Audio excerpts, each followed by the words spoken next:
On line games کی عادت بنی ایک بی ٹیک اسٹوڈنٹ کی موت کا سبب۔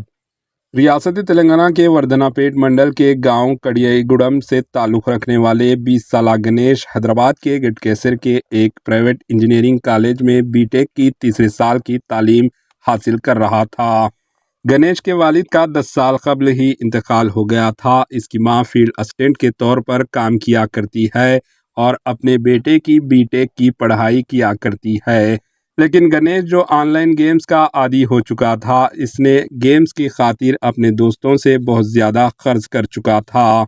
قرض لے کر گیمز میں اس نے کھو دیا تھا۔ گنیش جو حال ہی میں دسہرہ تہوار کے لیے گھر گیا ہوا تھا، کالج کی فیس ادا کرنے کے لیے 80,000 روپے ماں سے لیے اور اس نے ایک آن لائن گیم میں کھو دیا، جس سے وہ شدید متاثر ہو گیا۔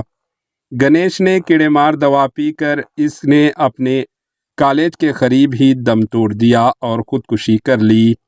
بتا دیں کہ آج کل نوجوان نسل آن لائن گیمز کا شکار ہو کر اپنے پیسے کھو دے رہی ہے اور اپنا مستقبل برباد کر رہی ہے۔ Bureau report AHN news. AHN news کو لائک کریں، شیئر کریں اور سبسکرائب کرنا نہ بھولیں۔